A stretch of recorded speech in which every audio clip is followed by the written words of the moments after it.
This hot, this the spot. There it is, pod.com. We're interviewing the best comedians, so tune in quick and get your ears receiving them. We talking about life and life to stream right to you, from the microphone right to your home, dude. Side note, this might get embarrassing, but no, don't sweat, yo, cause there it is.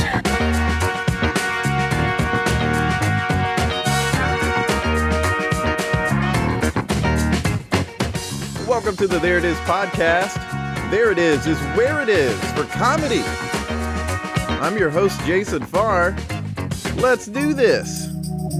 I'm trying out new slogans. If you have any ideas, why don't you tweet us at There It Is Pod. You can even Facebook it to us at There It Is Pod, and email us thereitispod@gmail. Fun episode today. You're hearing this awesome theme music here. It was created by a man named Niel Brooks. Mentioned that on the show before.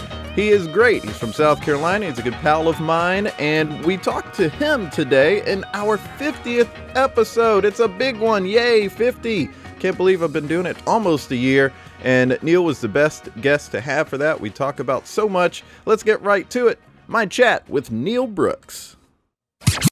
You play a ton of instruments because it's showcased in the theme music, correct? Oh yeah, that's right. Don't you play all of them? So you had, I heard bass in there. There's bass, guitar. yeah. What else do you have in the theme that you're playing? What other instruments do you play? Well, there's some keyboard stuff. Like I think I put some organ in there. Yeah. There's some Hammond organ. There's guitar, and there's like a synthesized horn section from like the 80s kind of thing happening. But I had actually made that to be replaced with a real horn section. It was just kind of like demo the sound, but then I just left it. So yeah, that's all those instruments. It's really just keyboards, drums, bass, and guitar. I think that was it. Yeah, that's awesome. Yeah, I've gotten a lot of compliments for it, even by like people I don't know, just someone online. Fantastic. Just there's one person who tweeted and just said something real nice about the theme song, so that was pretty fun. The rap that's on it's obviously not me, and you credit that. That's right? Not you. That's not me. It's a guy named. I can't do that. I wish I could. I wish I could. I could do the full rap of Jam on it, but I can't, can't make it up. Yeah, I'd actually like to have that guy on to talk about how he does that, because I found him on Fiverr, and that's cool. Yeah, so he creates a lot of stuff just from he's commissioned to do it. So it'd be an interesting process to talk about. So what you told me about the music that we use for the theme. Right. It was going to be for another project, and they went with a different. You gave them a few options, and they went with a different option. And you graciously offered it to me, and I jumped right on it because it was a real fun sounding theme music. So I jumped on it. When you create stuff like that, what is your process? Like, what are you starting with? Like, let's even just talk specifically about this theme. Did you start with the bass line or what? Actually, yes. Actually, I did start with sort of an idea. Well, first of all, that was for a I won't say who it is, but it was a not cable company, like a telecommunications company that rhymes with 3D. Anyway, it's something you would watch on TV. Okay. And they have a lot of TV shows that people watch, and they have a lot of news shows, and they needed a theme song for a new show that they did, and they commissioned me to make one. Oh. And what I offered them was, I think it was 3 different songs. So I didn't really know. I mean, they didn't give me much to go on. So I gave them kind of a funky tune, which you ended up with. I gave them a folky acoustic guitar song, which was just instrumental guitar. And then sort of like one of those little things that's like a news, at the beginning of a news program, like a kind of the nightly news kind of thing.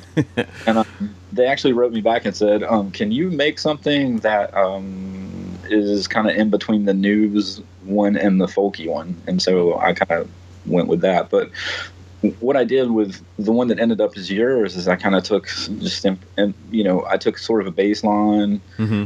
and then played some organ with it and kind of got a feel for it. And then just kind of added a melody to it after that. And yeah, that's how I made it. So you're basically, it's kind of like, if we're going to put this in improv terms, it's like you're taking a suggestion. Either that's a person saying, can you give me something in between that news song and the folky song? And you go from there. Or you are fiddling around, so to speak, and find some sort of groove that you like, and then you use that as inspiration and you go from there. Right. Yes, exactly. And there's a bass line that is at the beginning of your theme song that is basically like, there's like a drum break, and then there's like this do kind of thing, which that bass line is, it's not a sample, but it's a remake of a bass line from who's the guy with the Flip Mode Squad? Busta Rhymes, yeah. Well, he did a song, and I don't even remember the name of it, but like it got stuck in my head for a long time. And often when I'm doing something around the house, I just have this repeating thing in my head, and that bass line, I'd be vacuuming thinking and so yeah, I just kind of took that as an inspiration and kind of remade it a little bit and made that the break point, and then put the song into it. So no wonder using a rap song seems so natural. I didn't think of that. That's true. Yeah, natural fit. Yeah.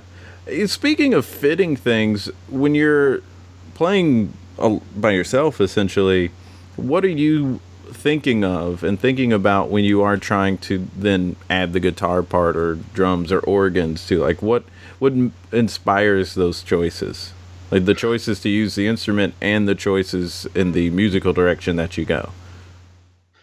Well, it depends on if I'm in the studio doing something like with your song. I'm trying to make, I sort of have an idea of what the finished product should sound like, and it goes together kind of like a Lego project. So I kind of make room for things.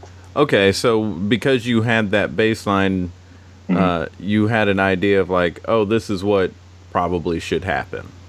Exactly right, yeah. So I had this bass line in my head, and then I thought, what would be good is like a Meters kind of drum or a James Brown kind of drum riff. And I had that in my head, and then like, okay, well, if that's going on, then I need, sort of a Sly and the Family Stone guitar part or something like that. Right. And they kind of go together, and, So you're matching a lot of things. I am kind of matching a lot of things. I'm taking inspiration on each instrument as if I was in one of those other kind of places, I'm not really, it's not really like ripping off someone, but more riffing off. Yeah, and also, I mean, it's that difference between ripping off an inspiration. Inspiration is, oh, that's a style in which one can play, and I'm going to play within that style. Like that's different than what's that song that Sam Smith wrote? Like then the Tom Petty song. It's. Oh, that's right. I just read about that. Yeah. And now it's like Ed Sheeran too. So it's kind of like, oh, what's going on? Why are all these songs? Yes, those songs. I hear those songs every now and then and think, well, even like some people go through a lot of legal battles too if it's too close. Like both of those guys have actually, and Sheeran might be about to go through another one because of they're saying there's a TLC song. I think it's a TLC song that he's essentially Don't mess doing. with TLC. I love them, man. I know. Yeah, it's interesting. I mean, it's total side talk, but as a musician, you must notice those sort of things often. I do. Yeah, the first time I heard Blurred Lawns, I just had to pull over my car. I was so angry. It's so weird because I had that same experience, and I'm not a musician. And when I heard the songs next to each other, I could go like, oh, well, maybe they're a little different from each other. However, it's still pretty close. Close enough where you feel that it might be a sample. I don't know. I don't know if people should have paid money to the Marvin Gaye family or not, but it just seems so close. But I've heard that's something that's like the one song thievery discussion where the musicians I know are split. Half of them are like total thievery, and the other half are like, it's different enough. I don't know. To me, from the musician standpoint, and being a studio musician too, I know a lot of the work that went into the original Marvin Gaye recordings and arrangements. And we're not talking something that went over, an hour and a half during an afternoon where they recorded it. They spent a long time getting the sounds, getting the instruments right. And for somebody 30 years later to come along, use the same instruments, the same recording techniques, the same, beats per minute, the same kind of falsettos thing. I was so angry. That's true. It's not like just the guitar part. No, you know what I mean? It is like a multi-layered sort of thing. That's the same. Right. Yeah, it's like somebody taking, I don't know if this works this way, but maybe someone's famous recipe and taking each ingredient apart, right, and using the same ingredients and then saying I cooked it a little longer, but it's different now. Yeah, or they like switched one thing. It was like, well, I didn't put thyme in it. Right. I know jokes work the same way. I've followed a lot of people who, there's a lot of comedians, lots of real famous comedians, especially now, who have used a lot of prior, I don't want to say inspiration, but they'll just reword a joke sometimes. Yeah, and like it's that whole discussion of like parallel thought, like it just some of it just depends. Like some jokes are so basic that I could see two comics, word for word, coming up with the same thing independently. But then there are also all those cases where you just hear a bunch of stuff, and it's in the back of your brain, and you don't necessarily notice it consciously. And then it just comes up. Like, that's happened to me before, where I started to, like, riff on a joke, and then I thought, wait a second, this sounds familiar. I thankfully caught myself. And I texted a guy and was like, hey, did you have a joke like this? And he said, yeah. And I was like, dang it. Like, I kind of took it a different direction. But I thankfully noticed the resemblance and that there was something about it. You reached out to someone who right, you thought had it. Yeah, and I definitely think that there are comics who have recognized it and then said, and then went with it anyway. And that's where it's like, okay, you crossed the line there. But it's tough. I've heard a few, very few, but I've heard, like, even in the regional places where I go around here where you used to live, sometimes I'll hear someone tell a joke that is brilliant, and then the next thing they say, I might actually think, wow, I think that might be something super famous, like George Carlin. Like, don't rip George Carlin. Like, we've all heard George Carlin. That's the thing. It's so weird. It's like everyday people will do that, and sometimes everyday people end up at an open mic, and then they're just telling street jokes, and everyone in the audience has heard the jokes. They're like, "Yeah, my uncle told that joke to me when I was 8. What are you doing right now? Why are you on stage doing this unoriginal material?" It happens in music just the same way, Yeah. The same with like Ed Sheeran, who is doing. I like Ed Sheeran. I do too, but yeah. Sometimes he'll play something like, a new song will come out and I'll hear a progression and I'm like, oh, God, man, that's just the most pedestrian thing I've ever heard in my life, or he'll use a phrase, or like a cliche. And if you turn a cliche, it's kind of cool. I like that. But, I don't know. The worst offenders to me are modern country. I mean, that's just the worst thing ever to me, because they will take a cliche, like, say, for instance, if we came up with like 2 birds, 1 stone, we'll make a song called 2 birds, 1 stone. And then all they'll do is just make a laundry list of things. Things that are, that does happen a lot. Black truck, a beer koozie, and there was a song that somebody did that was like or some YouTube video of all the country music tropes of that year, and they just rattled off all of them. They just said clips of all of them, and of course, like Florida Georgia Line was in it, Sure. Yeah. Um, I've seen that where they take it in like Pro Tools and they'll mute one of them and then let the other play, and it's like the same verse, oh, and they'll even gosh. play like the guitar solos and they're the same. Oh Ah, man. And I I guess that just comes from not pushing yourself artistically, and then also just the business of that's it. making Yeah. big time music where you have to make money, and so Yeah. You know, a lot of those guys, that, especially in Nashville, in the record companies, they have. Well, this actually kind of started in the '80s when we had like there were record labels in the '70s that were supportive of artists like Jackson Brown. Uh-huh. Like there was Electro Records that supported Jackson Brown, Linda Ronstadt, Warren Zevon, people like that. mm-hmm. In the late '70s and the early '80s, something changed where they started hiring bean counters and stockbrokers to run those companies. And they said, okay, well, we're not really interested in supporting an artist anymore so much as Loverboy, who brings us millions and millions of dollars. And so they'll incorporate their company and sell shares, and so they just have to sell and sell and sell. And something, if something sells, like Michael Jackson's Thriller, if Thriller sells, then the next person they sign needs to make something that sounds that way, Right. Or So- they're maybe even only signing people who are similar to that. Exactly right. Which we kind of ended up with, with who was Barry Gordy from Motown. His son was Maxwell. Do you remember Maxwell? Or He did was that it song. Rockwell? Rockwell. Yeah. Not Yeah. Maxwell. Well, different guy. Rockwell did that song "Somebody's Watching Me." you know, Right. and it had Michael Jackson on it. Right. I mean, it's basically a Quincy Jones, thing, Mm-hmm. and it sold millions. Yeah. But that's Yeah. what I wanted. It was a cookie cutter of Michael Jackson. Right, yeah. With- I mean, that's the thing. It totally, because Rockwell didn't have any other hits. The hit he had was the one that Michael Jackson sang the hook on. Yeah, that's it. That's the Yeah. best he could do. Yeah. Country music I- is falling into that big time. They're Oh, just like gosh. country music.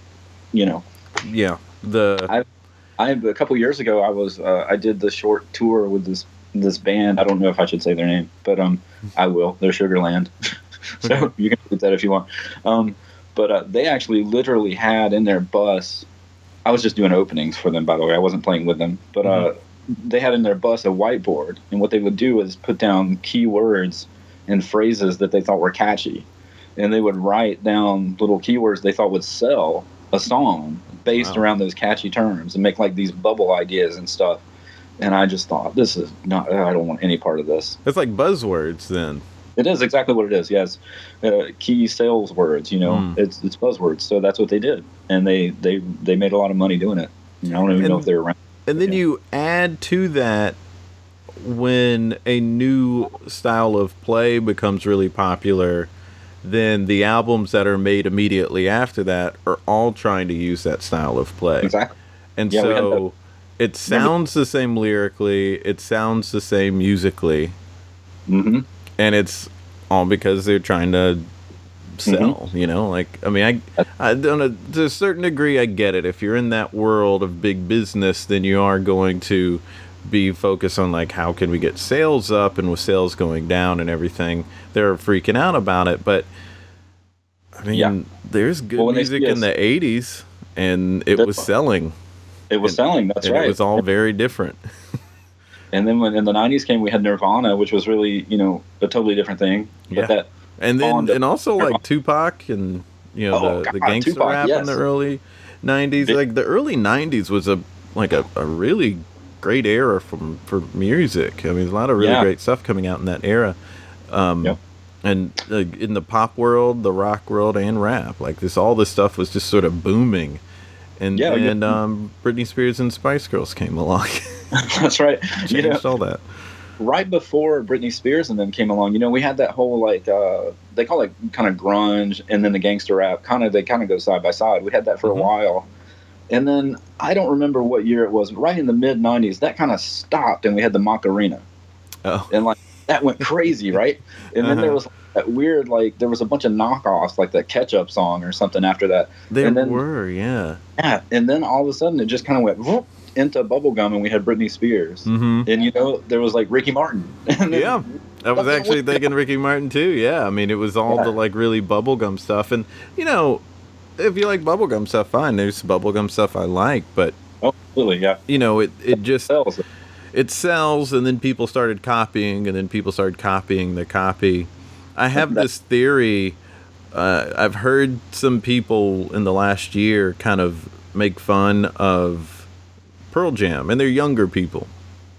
I was like, but like all the people I know who are musicians who are over 30, but not like 50-year-olds necessarily, but like people in their 30s, they're a pretty legit band. They've always been considered that. So what's the change? And my theory is that it's because Pearl Jam reminds people of stuff that we all make fun of now. Like Nickelback is a copy of Creed, and Creed is a copy of Pearl Jam.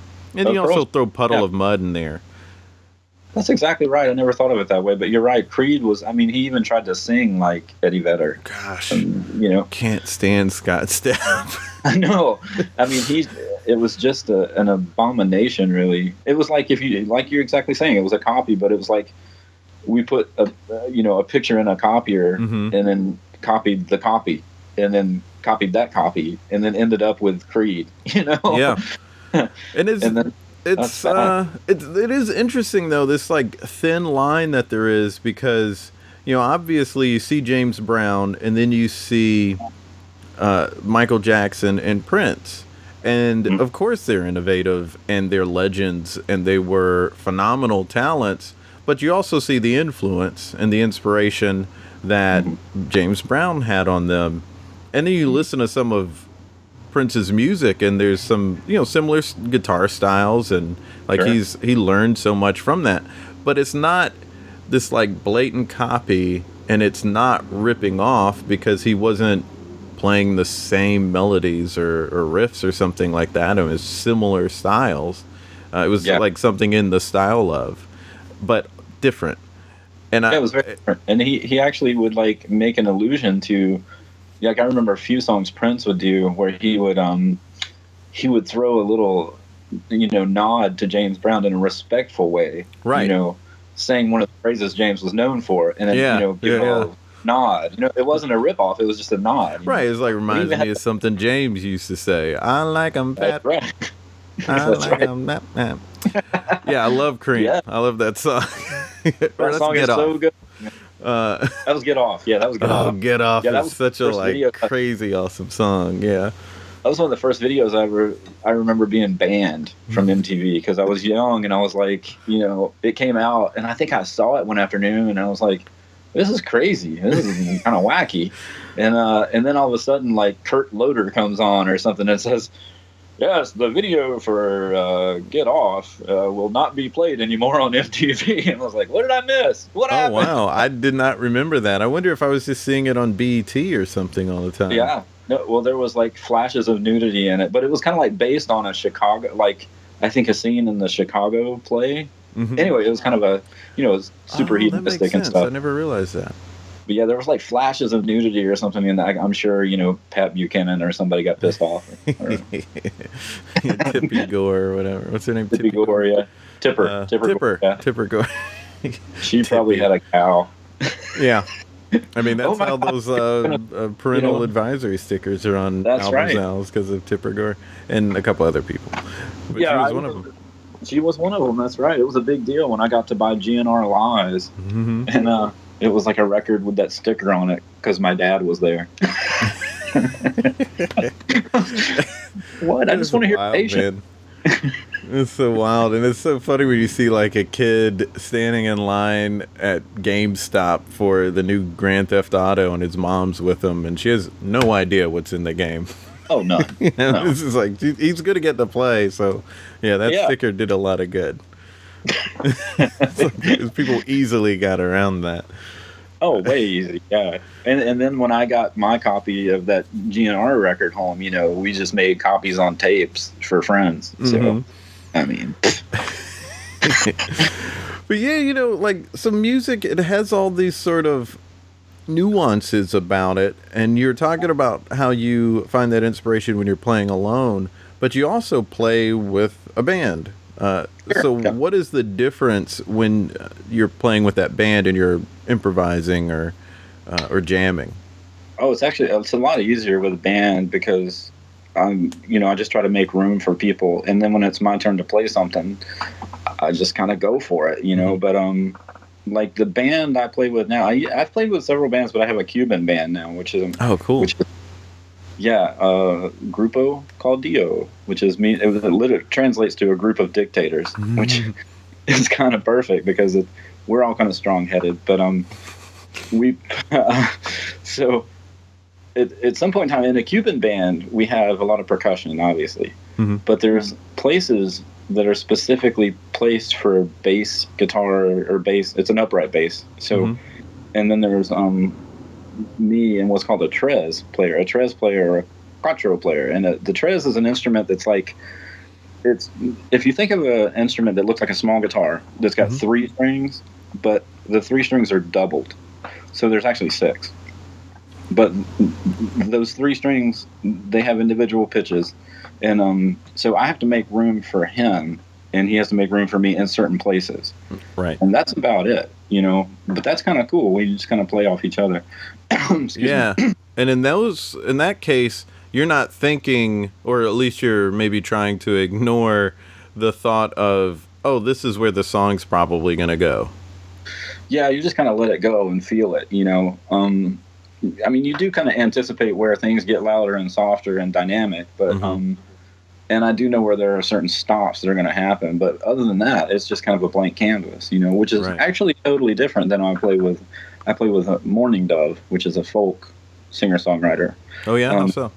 She writes her own music, and those songs are highly arranged. In other words, like, I have parts that I make for guitar, and I have harmony parts that I sing, and they're always kind of the same, like, each time we play. It's kind of like playing a Tchaikovsky song or something that's written out. Right. You just have to memorize it, which is weird in a way because it's more perfected, I guess, if that makes sense. Right. It's not as loose, it's not as loose. It's planned out. But what's weird about that is, though, I'm used to playing in more loose atmospheres. And so sometimes things happen, as performing as you do on stage, stuff happens. Right. And when shit happens, you got to be able to recover without falling all over the place. So, right. That's an interesting difference. But trying to play a music that is super highly arranged and it has a place, it knows where it's supposed to go, and then all of a sudden a string breaks or somebody, done something weird, then you just got to recover. It's weird. Yeah. But and then it's just like, oh, how... Yeah. When a string breaks, you just have to figure out where. What's the new way that you have to play it? Yeah, exactly right. Yeah, exactly. I hardly ever have that happen, but I imagine it's something like when you're performing. I'm guessing like if you have a flow and you have a rhythm going, and somebody maybe yells something from the audience, not like a heckler, but maybe a heckler, then it changes your rhythm. Right. Yeah. Especially for stand-up. Because your interaction is with the crowd. And so if I have this joke that's essentially planned, like I know what I'm going to say, I may slightly reword it each time, but, it's basically written and it's structured a specific way. So if something that I wasn't expecting happens, it does make you either have to pause at a time you weren't planning on it, or just change your rhythm ever so slightly just so that the punchline can land at the right time. Like there's just that kind of stuff. You just have to like power through. But then in improv, if someone's yelling something out because I'm like in the scene with somebody else, it's you have to completely ignore it. I see. So you're like in a bubble. Kind of, yeah. Because for the people in the scene, it's its own world. They didn't hear that person in the audience. Like it's just that whole breaking the fourth wall thing. Right. Sometimes we do it, but generally we want to act like there is that fourth wall there. That's interesting. Yeah. Huh. Well, sometimes when you're playing music, there's kind of a wall in between. It's kind of almost opposite, because when you have highly arranged music, Mm-hmm. there seems to be a wall there that you're trying to get through to connect to people. Oh, yeah. Yeah, You that know? makes sense. But if it's improvised kind of music, like more of the Cuban jazz kind of stuff, everybody's involved anyway, you know? Mm-hmm. So yeah, but like playing with Morning Dove, you know, if something happens in the audience, I try to make it part of the show. Mm-hmm. You know, bring it in, you know, especially if, you know, whatever happens, we'll talk about it after the song or something, you know. But it's kind of weird. You also have to change your rhythm depending on the crowd, like the feel. Like I'm sure you've done that too, you know, like you end up in a room and you start the first song and realize everybody's not in the same mood I'm in. Right. All of a sudden, you know, I was doing 65 on a train and this crowd seems to be doing about 10. So how do you change that? I mean, do you actually maybe slow or speed up the song? Yeah, slow it down, actually, yeah, you can kind of slow down and speed up, but a lot of times what happens is you either, you know, change maybe a set order, maybe of a couple of songs, or what mostly happens is you try to get the crowd to come along with you. Right. You know, but if you can't, you know, then you either have the choice of, you know, power through or just ignore them. Now, there's some gigs we've played, you know, God, I've been playing live like 20 years. So there's some like live gigs that happen that are just, you just end up completely cutting off a bad crowd. Right. It becomes practice on stage, you know? That's really interesting. I had not thought of that before in terms of musicians playing, because I just assumed they would be so focused on playing or like listening to the drummer and the bassist or just like listening for what they're supposed to be doing next and kind of ignoring the audience. But though you are, of course, listening to your band, you are also consciously aware of whether or not the audience is into it. Sure. And you're trying to get them into it as you're doing the thing you're doing, which is playing a song. Yeah, exactly. And there are some places like, you know, I don't really play sports bars anymore. Right. I used to in college, but that's just the worst place a musician could ever play, you know. I've seen what musicians have to go through in those situations, and yeah, I mean, it's tough. I have nightmares still where I wake up in the middle of the night thinking I'm on stage and there's like, you know, a bunch of frat boys with their back to me, you know, 2 feet from me, playing beer pong or something. It's horrifying. Yeah. So, what is that like when you go to the sports bar and you're maybe just the solo guitars, like you're just you know, it's just you and your acoustic. I got to a point where I assumed when I would see just like a guy in a corner playing that he was or she was consciously aware that they were background noise. Ignored. Yeah, right. I mean, there's 2 ways to go with that. If you're playing original music, it's just the worst ever. Yeah. Yes, it's brutal. And so if you're playing covers, that just goes with the territory. So I consciously don't book those kind of shows anymore because mostly what I do is original stuff. So like, if you're playing original music, then the crowd at a place like that is either going to latch on to you pretty quick and you can, you know, go through whatever the show is, or they turn into like a typical sports bar, ignoring you, talking, you know, craziness. And as a performer, to me, you either have to just power through and ignore it, or you turn into Bill Hicks in Chicago. You know what I mean? Which happened to me. Gosh, yeah. I'm not allowed in several sports bars anymore because I just lost it a few times. Yeah. I've seen some stuff. I saw years ago Jeff Tweedy go off on an audience because like a bunch of people in front of the stage were listening and attentive, but there was a portion in the back that just wanted to talk. And he stopped the show and said, "Hey, what do I need to do? Like, what can we do to get you to pay attention?" And it kind of rubbed us the wrong way. But at the same time, like, you bought a ticket to the show. Why are you standing in the back and talking? Yeah. You could have had wine at home and put on the CD if you wanted to talk with your friends. Like, you didn't have to come here and talk so much. Yeah.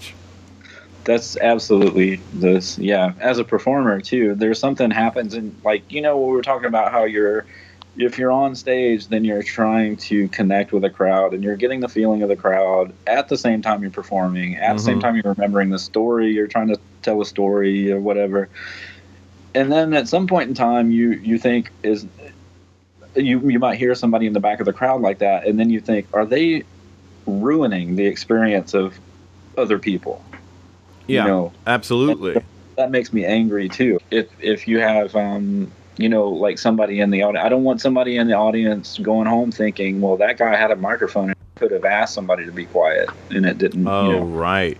Well, last night I was at a show, and some friends of mine were performing, and the band that was performing right before them, they were playing like louder music, but their last song was a little more intense and thoughtful, and it was like kind of a soft song, so it was really one where they're like pulling you in, and they sounded great, but there was this group in the back that was just being as loud as they could possibly be just in talking to each other, and I almost felt like I needed to say something, and I had just gotten there, but I felt bad because I was like, this band can definitely hear them, so obviously they're talking too loud.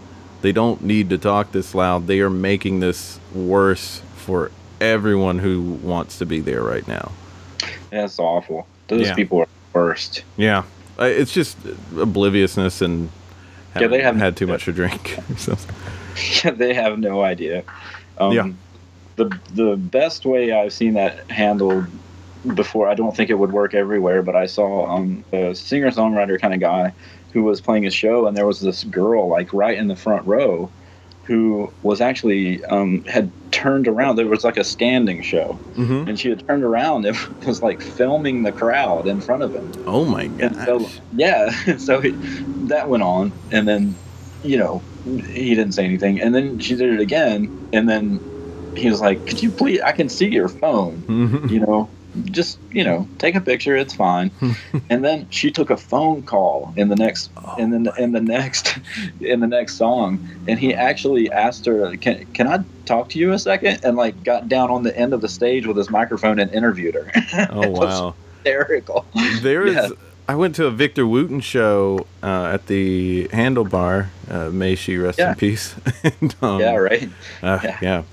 And I was with two of my best friends, and there's this guy right behind us who was drunk and was making this weird noise, like he was musically accompanying the band.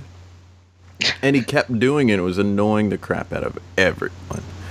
And it happened long enough that Victor Wooten was like, this guy wants everyone to pay attention to him, so let's just give him the floor right now. And he's like, go do your thing that you were doing. And then he made the noise again, and he was like, all right, that's enough. Stop that. And the guy finally stopped it for the rest of it. I think he even left out of embarrassment, but like, that was the best way to handle it. It was like, okay, you have the floor for a second, now shut up. And then he just kind of went away. That must have been highly loud if Victor could hear it on stage. That's terrible. He was that close. And really was trying to be heard. And it was really just like an obnoxious noise he was making too, and it was really strange as well. Like, I don't know. That's so weird. People are weirdos. That's not the sort of thing you have at an improv show, but you'll definitely have that at a stand-up show. And I think that's why you'll hear a lot of stand-ups and musicians like pal around, because they get each other. It's very similar gigs, very similar road life. It's a lot of it is fairly similar, but then when it comes to the work they're creating, maybe it's very different. And that's where I see a comparison with musicians and improvisers, because in both cases they are taking something and the musicians are jamming, and they're taking something and using it as inspiration to get them somewhere else, and they have no idea what's coming next necessarily. They do have some stuff that they have to keep there. A musician has to keep the time signature, the key, you know, all that kind of stuff. And then an improviser has to keep the world they've created. If I'm playing your mom, I can't suddenly become your principal out of just nowhere. Like, I have to continue to be your mom. That's kind of like keeping the time or the same key, you know, like it's those sort of things are there, and we don't necessarily know what's happening next, and we're working with other people and giving them some space and taking some space up, just knowing how to flow forward with that. Yeah. It's a fun and interesting, but also sometimes scary process. Yeah, it's rewarding. Yeah. But the scary part is it can go one of two ways. Well, it can go three ways. Usually, you know, like for a musician, you can either have a really good night, a really bad night, or just totally uninspiring. Yeah. You know, it just happened, you know? So those nights really disappointing, especially if it's like a really big gig. And sometimes the juice just isn't there. And it's not because you weren't wanting it to be there or weren't putting effort in there. It just, for whatever reason, just didn't seem to happen. Yeah, kind of like, yeah, that's the worst, is you're in the middle of a gig and feeling like, you know, it's just going through the motions. You know, it's depressing. When you played a song a bunch of times and you're like, oh, I'm not really feeling this right now. No, and that's the worst part is, you know, like you were saying, like, I'm sure it's the same for what you guys do too when you're traveling. It's the same thing. You've done it, you know, if you're on a tour, you've done it 3 or 4 weeks in a row, and by that fourth week, you pretty much know exactly what's going to happen on everything, but you're still trying to be inspirational. Yeah. You know. Is there any trick that you use to keep things fresh? Humor.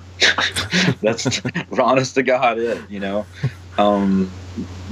That's the best thing to do for that kind of feeling is either, you know, one of my favorite things I did, I used to play in this band, and we would tour and play for, you know, 5 weeks or 6 weeks at a time and then take a break.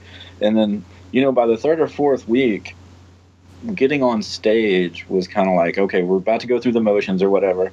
But then, like, the keyboard player sometimes would, like, put, like, a Muppets, you know, picture or something on my monitor that would have, like, a bubble thought coming out of it, like, nice ass or something like that. Nobody in the audience can see it, but I can see it. It just made it, you know, like, your juices go again, you know. You're like, all right, here we are.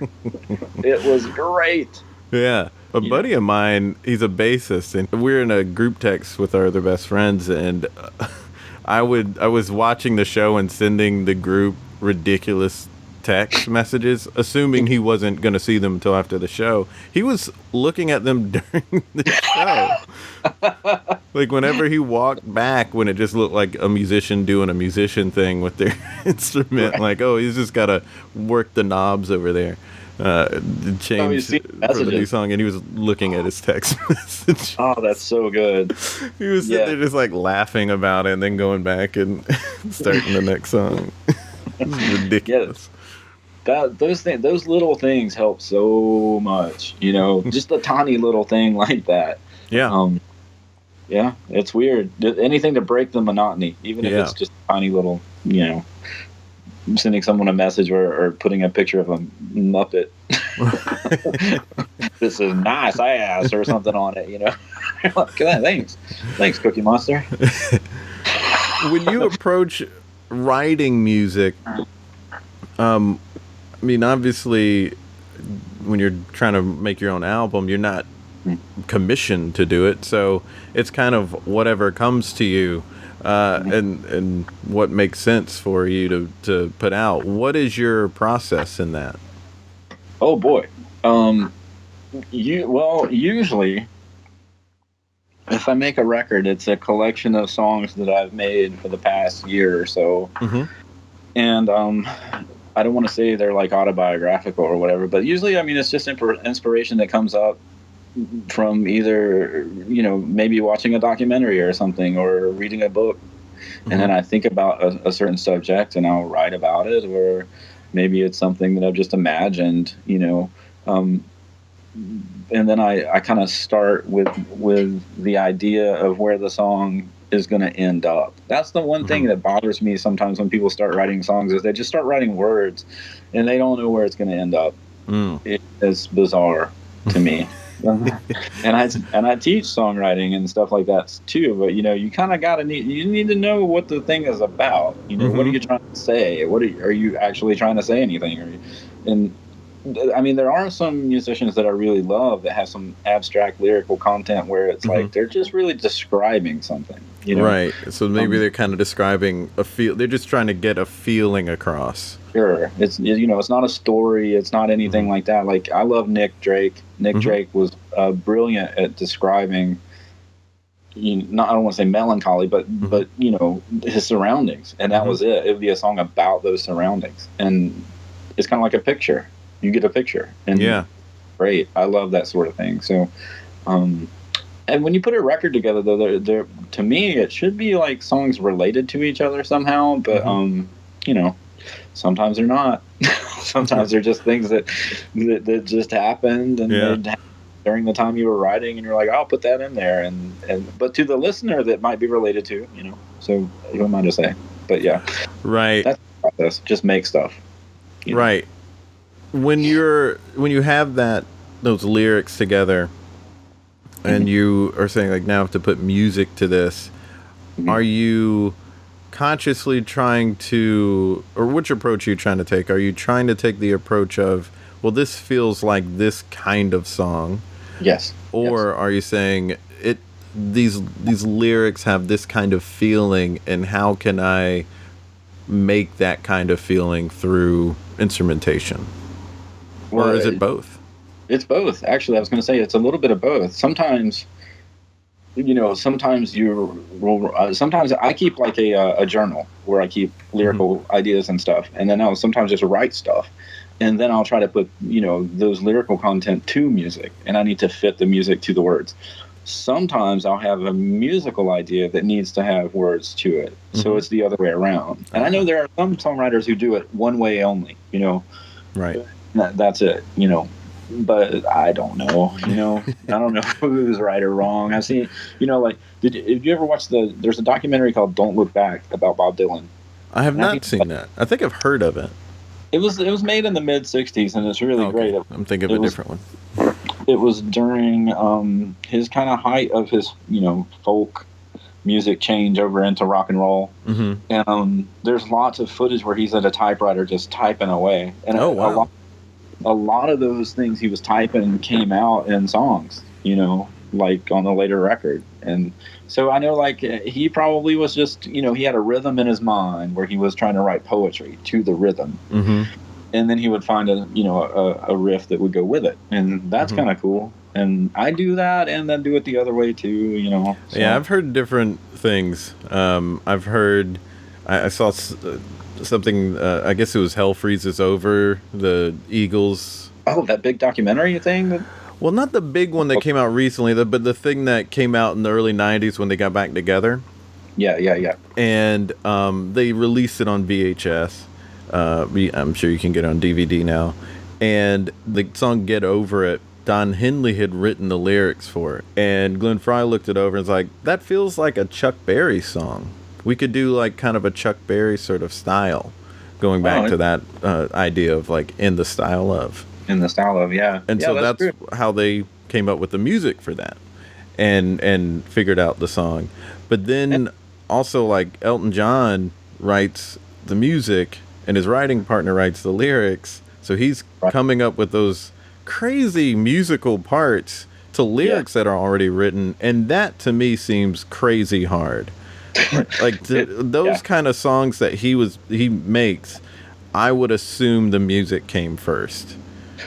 Yeah. Well, that partnership of him and Bernie Taupin, I mean, that's just one of the famous kind of Rodgers and Hammerstein. Anyway, yeah, I can never remember the name. Yeah.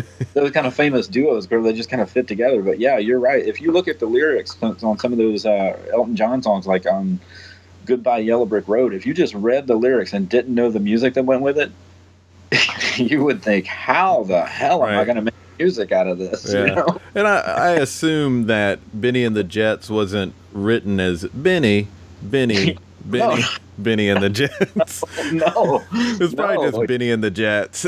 And then Elton was like, why don't I riff those lyrics? Yeah, I'll just put Benny right here. Right. Yeah. That would be hilarious.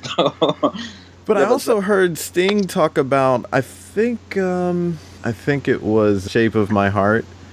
And his guitarist, Dominic, came to him with the guitar part. And Sting was just sort of like, And he has said, I watched something, because I love Sting, so it was like a documentary thing. And he was like, yeah, I found those lyrics under a rock because I heard the music. And then I just went for a walk because I couldn't think of the lyrics and was just walking around the garden looking at stuff. And I picked up a rock and then all the lyrics just came to me. Weird. Yeah. I'm sure it was just like some of the lyrics. Yeah, right. Not like Unless the whole they were 4-minute song, but were there mushrooms under the rock? I know, right? Like, what were you on? I love that record. That's one of my favorite records of his. It's got all that crazy time signatures in it. Vinnie Colaiuta on drums. Oh, I heard a crazy story about that drummer punching Sting during, I guess, those sessions because he wasn't his drummer after that song. I mean, after that album.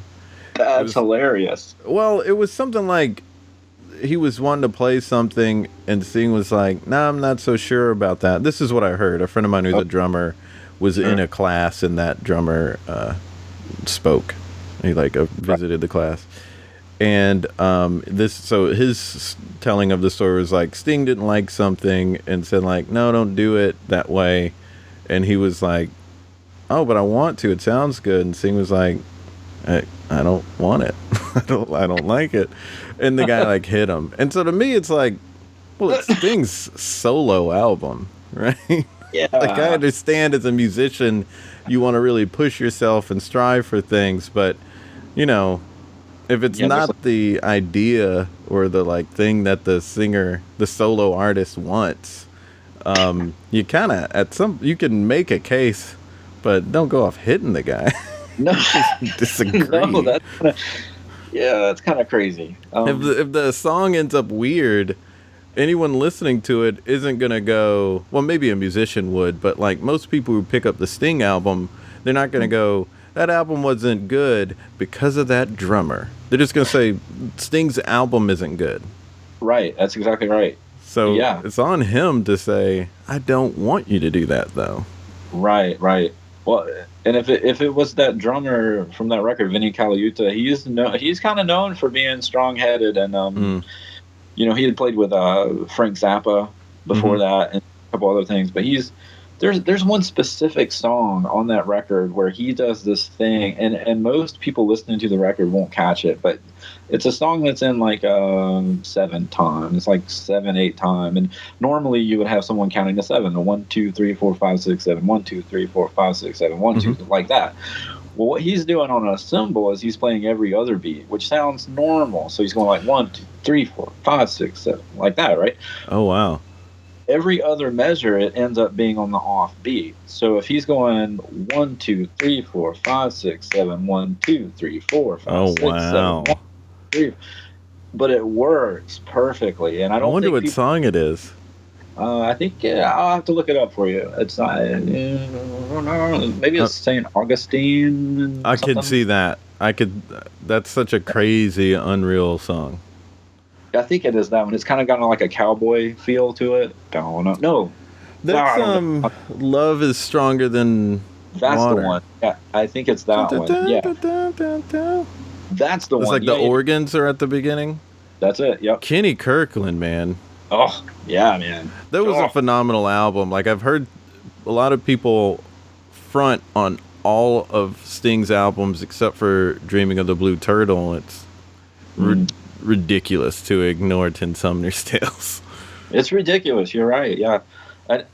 I haven't seen any footage from that stuff, but I know he did like that really cool documentary on the Dream of the Blue Turtle record where it was called like Bring on the Night, and it was recorded in a castle in France, and like the footage of it is just perfect.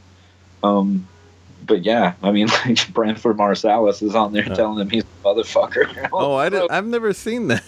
Oh, it's so good. Because Branford's from New Orleans, right? And, he's got that southern kind of thing about him, and they're in France, and they're going through these songs, and they're really tough songs to get, And at one point in time, Branford says, "Man, you are a motherfucker," like that. And Sting kind of bows up at him, and then, Branford's like, "Hey, man, that's a compliment where I'm from. That's a compliment. It means that you're really good." Wow, I didn't know that happened. Yeah, that's crazy. So I can totally tell. That was also right after the Police, right? And they got in fistfights. That group. It was crazy. They love each other, but I guess that's just the type of guys they are, where they'll just getting a punch up and then be like, all right, let's get dinner. Yeah. There's some fantastic footage. I think it's maybe at Shea Stadium. It's one of their last gigs with the Police. And Andy Summers is trying to be he's talking with MTV, I think, and it's the three guys sitting there. And you can tell Sting and Stuart Copeland are over it. They don't care about any of this stuff. So Copeland is reading a newspaper during the interview. Oh man. And Sting is reading kind of over his shoulder while Andy's answering the questions. And so Copeland starts to turn the page, and Sting gets he grabs the page and pulls it back, and then they get into a wrestling match on the ground trying to get the paper from each other. And so Copeland pins him to the ground, but at the same time, he actually cracked his rib. So Sting has his rib cracked, but he played the whole show that night normal. He played with a cracked rib. Doing that hoppy dance that he would do when those police. I don't know if he did the dance, but he played the show. It's all that yoga. Oh yeah, it is. Yeah, all that weird yoga stuff. Yeah, let's start doing yoga. They were hilarious, but they were ridiculous. One of my favorite bands too. Yeah, mine too. They're fantastic. All three stuff. of them are just worthy of anyone's attention. Yeah. That's like a band of three legends. Yeah, it was like a super group before it was a super group. Right. Right, exactly. Anyway, now the audience knows that I'm not only a comedy nerd, I'm a Sting nerd. Sorry. Stingy, as I like to call it. My buddy Stingy. Stingy. I think this is a good time to try to figure out something that we could create together. I'm wondering if it's maybe what we could do is come up with not lyrics, but maybe a theme, and then try to match a genre of music with that, or match a style of play with that, because we talked about that a decent bit. So you mean like a topic, right? If it's if the topic was barbecue, then it might be country song. Sure. Yeah. But then also going a little deeper, talking about the Eagles song that was done in the style of Chuck Berry. Saying that could be in the style of so and so. Yeah, this could be interesting. Let me get an instrument and see if I can play and you can hear it. Oh, that'd be cool. Let's see here. Can you hear that? Ooh, that sounds beautiful. That's a guitar. Let me tune right fast. What kind of guitar is that? This is a Martin guitar. It's a D18, if you're keeping up at home. Which simply means it's one of their lower models, actually. But one of my favorites. Martins sound good, if you ask me. All right, yeah, that'll work. All right. Yeah, let's think of something here. All the topics that are coming to mind are all the, common ones, like partying. It's okay, that could be anything. It could be a pop rock song. Well, you know what's interesting? I think is some people who, what's her name? I can't remember her name. But if you were to take a song about partying and you make it super dark, like Brandy do it in the style of Brandy Carlisle, and yeah, like that. A lot more morose, probably. Yeah, or even I can't remember, her real name was Lizzie or something, but she has a fake name now. She does that really low. Anyway, I can't remember names today for some reason. But yeah, if you make a party song and it went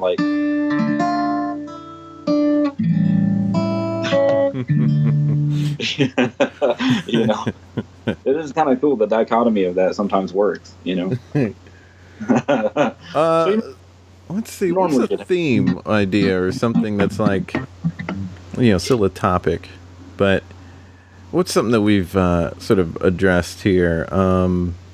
Okay, brothers fighting. sure. A brotherly relationship. If that was going to be a certain style of music, it'd probably have to be kind of introspective. Yeah, definitely. I would say it wouldn't be super fast. Right. Agreed.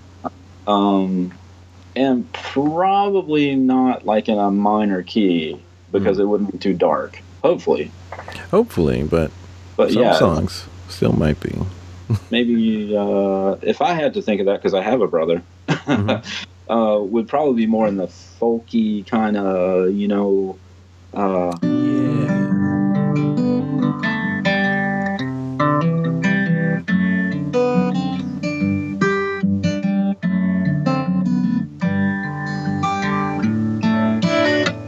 somewhere along in there. That sounds great. It could be like a James Taylor type song. Yeah. That could be like more if it's like a happy sort of. I mean, like Fire and Rain is not happy, but right.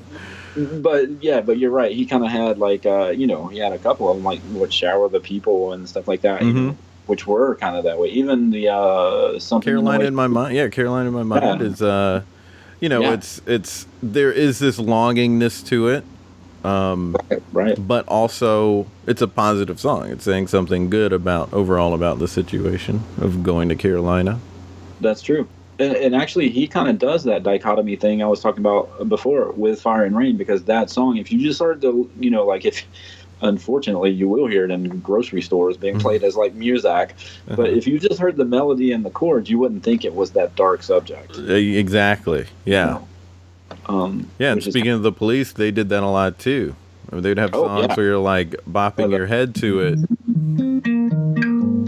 Yeah, that's Every Breath You Take. Yeah, Every Breath You Take. King of Pain sounds really like boppy and happy. Don't Stand So Close to Me is really like eerie and creepy, and but it's like the happiest sounding song ever. Yeah, you're dancing to this weird song subject matter, but pretty interesting though. I like when that happens, but me too. Kind of fits together and as a puzzle piece. Mm-hmm. Yeah. Let's see, what's another theme? Maybe like getting older. Getting older, yeah, it's a good one. I keep thinking about every time we think to say theme, I keep thinking about stupid stuff like Trump, which would be this chord. But for me, but or maybe what is the what this would be him. You can cut that out. No, it's okay. Not getting cut out. But yeah, getting older to me, can be okay. If I had to write a song about getting older, I could either make it kind of a pretty sounding song at the same time as dark, sort of sad, maybe more. Let's see here. If I had.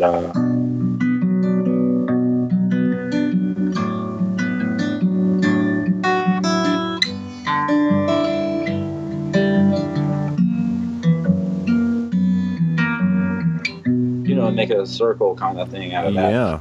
And then maybe in the middle bring it up to a resolution to a major.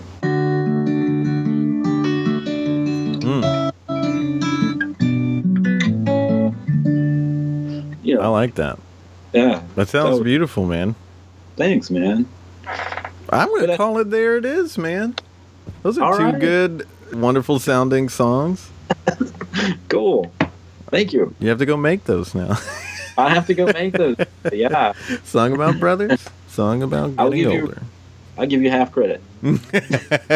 I could be in the liner notes.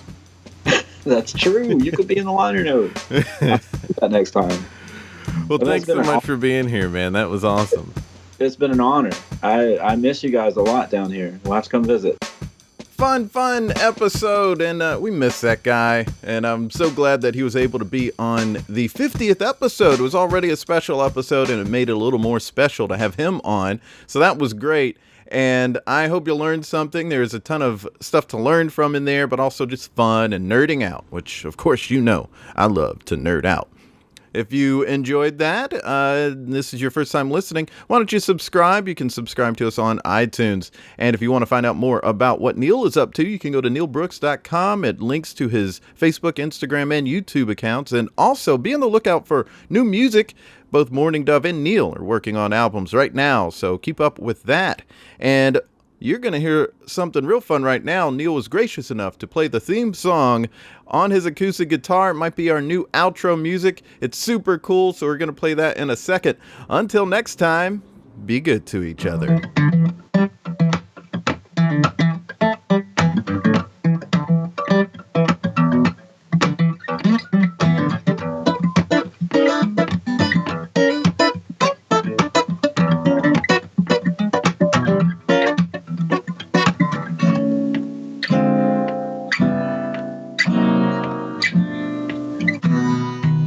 The music for the theme song was created by Niel Brooks. The rap was written and performed by Nick Acevedo.